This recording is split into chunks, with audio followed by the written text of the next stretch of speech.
1 2 3 start.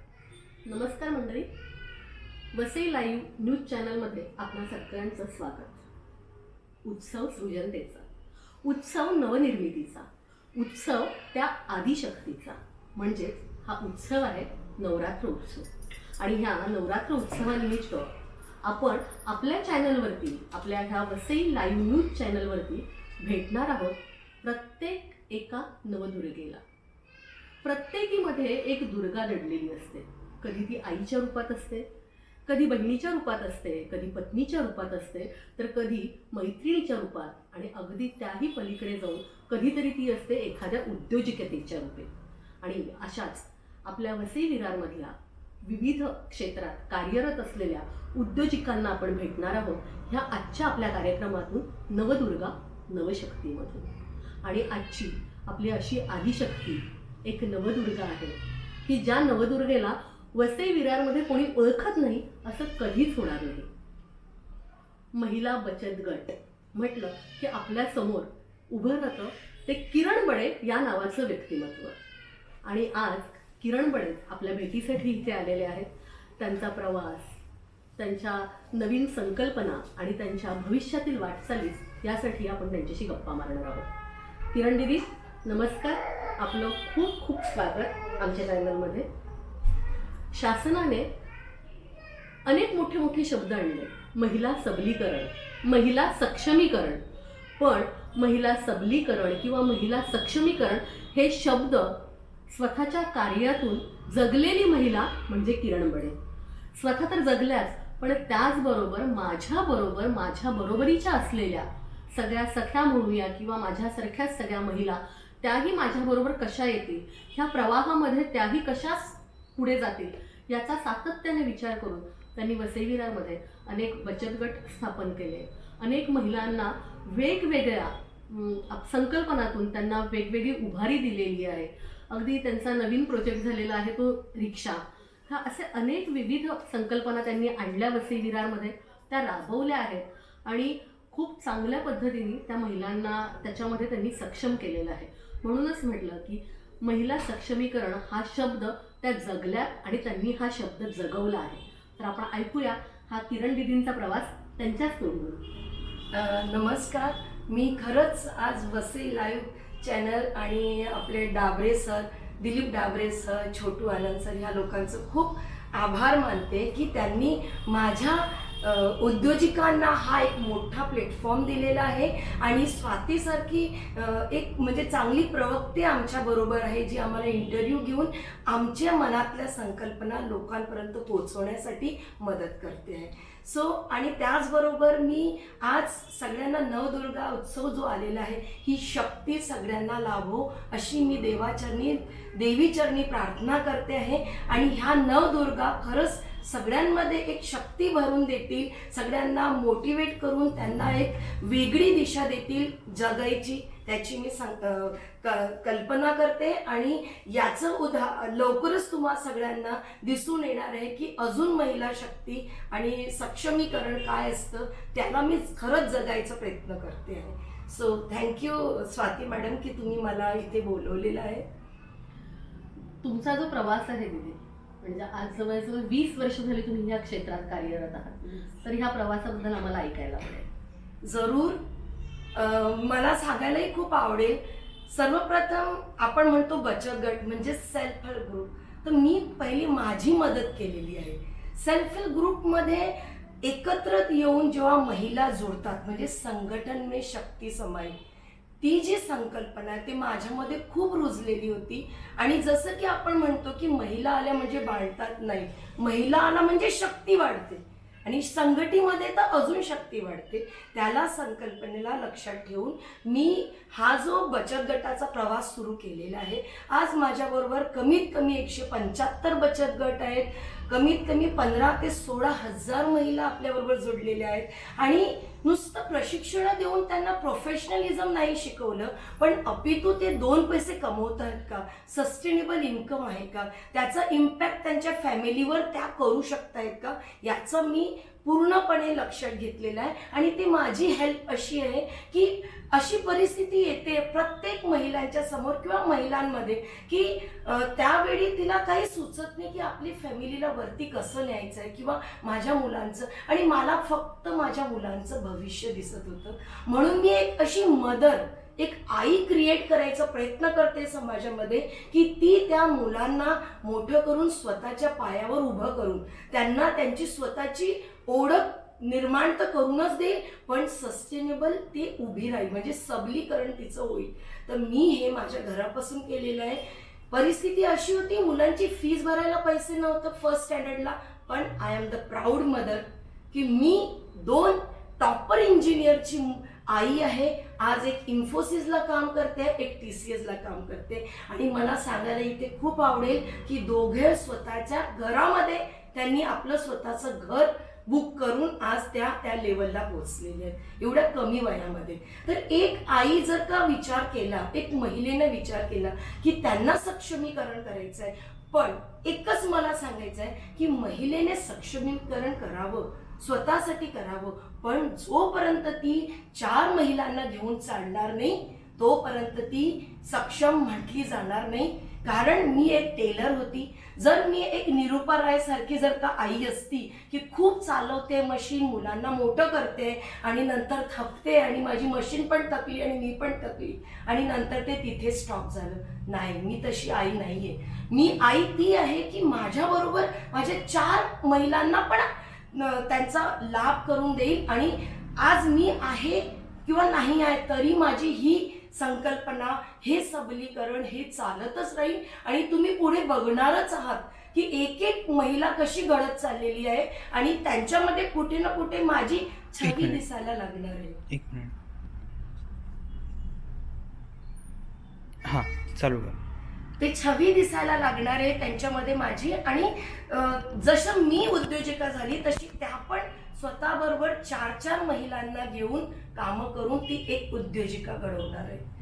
तर असा हा माझा प्रवास झालेला आहे.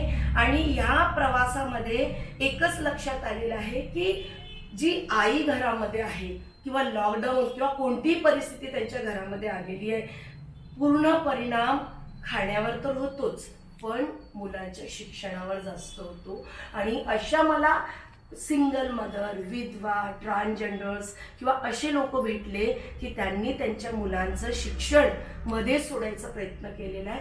त्या मदर्सला मला सपोर्ट देऊन त्यांना व्यवस्थित प्रोफेशनल प्रशिक्षण देऊन त्यांना त्यांचे जो बनवलेला माल आहे त्याला नुसतं रिसोर्स म्हणजे फक्त कुठून आणायचा तो न देता मार्केट द्यायचं आहे. आणि ते पण फक्त लोकल नाही पण ग्लोबल मार्केट. आणि त्याचंही उदाहरण आहे की आम्ही मागच्या 3-4 वर्षापूर्वी आम्ही मॉरिशसला गेलो होतो. मॉरिशस ट्रेड फेअरमध्ये आमचे फक्त 4 स्टॉल होते आणि 8 महिला होत्या. पण नंतर आम्ही दुबईला जाऊन आमचे 25 स्टॉल आणि आमच्या 30 महिला आमच्या बरोबर होत्या. आणि आमचा येणारा कल आहे की आम्ही सिंगापूर पण गाठू आणि असं विदेशामध्ये पण जाऊन आमच्या वस्तूला काय डिमांड आहे आणि कसं आहे, ज्या महिला नाही येऊ शकत त्यांच्या वस्तू आम्ही नेऊ आणि बाहेरची करन्सी, बाहेरचा जो पैसा आहे तो आपल्या देशात कसा येईल आणि आमच्या संसाराला तो कसा उपयोगी पडेल, ह्या संकल्पनेमध्ये मी काम करते आहे. आणि फक्त सक्षमीकरण हे कलेच्या क्षेत्रातच नाही, पण तिला ज्या आवड आहे त्या आवडच्या क्षेत्रामध्ये मला तिला पुढे न्यायचंय. म्हणजे टेलरिंग, ब्युटिशियन हे ते नको, तिला ड्रायव्हर व्हायचंय. मी मॉम रायडर, माझ्या आता 100 मॉम रायडर्स येतील. त्याच्यामध्ये रिक्षा असेल, 2 व्हीलर्स असेल. 2 व्हीलर्समध्ये पण ते लोक झोमॅटो, स्विगी, झॅप्टो, ग्रॅब्स बरोबर कामं करतील. म्हणजे तिची स्वतःची आपली गाडी, स्वतःचं आपलं वाहन, मुलांना ते चालवून म्हणजे ते शाळेत सेफली सोडेल आणि त्याचबरोबर त्याच वाहनाचा उपयोग ती पार्ट टाईममध्ये वेगवेगळ्या कंपन्यांना जुळून ते पैसा कमवेल आणि स्वतःच तिचा गाडीचा पैसा पण भरेल आणि ओनरशिप जी आहे ते मला तिला मिळवून द्यायची आहे. आणि असं करून आपण म्हणजे मला खूप मजा येते ह्या, आणि मी एन्जॉय करते माझ्या लाईफमध्ये. आणि मी खरंच खूप खूप हॅप्पी मदर, एक हॅप्पी वुमेन्स आहे की आज माझ्याबरोबर एवढ्या महिला जोडलेल्या आहेत आणि मला खरंच त्यांच्याबरोबर प्रत्येकाबरोबर काम करायला खूप आवडतं. निसर्गाने स्त्रीला स्त्रीत्व तर बहाल केलंय, पण त्याचबरोबर दिलंय ते सृजनतेचा एक वसा, सृजनता, त्याच्यातूनच आलेलं हे मातृत्व. आणि त्या मातृत्वातूनच आपण असं म्हणतो की ममता, माया, वात्सल्य जे काही आहे ना ते फक्त स्त्रीकडेच असतं. आणि त्या वात्सल्यामधूनच काय उभं राहतं ह्याचं जिवंत उदाहरण म्हणजे किरण मॅडम.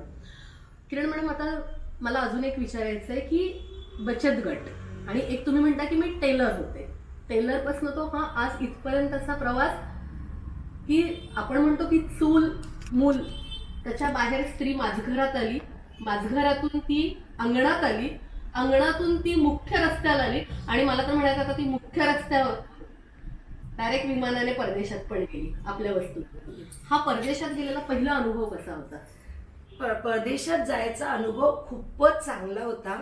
पण मॅडम, मला एक नक्की तुम्हाला सांगायला आवडेल स्वाती मॅडम की हा जो प्रवास मी केलेला आहे, तुम्हाला वाटत असेल हा एकटीचा प्रवास नाहीये.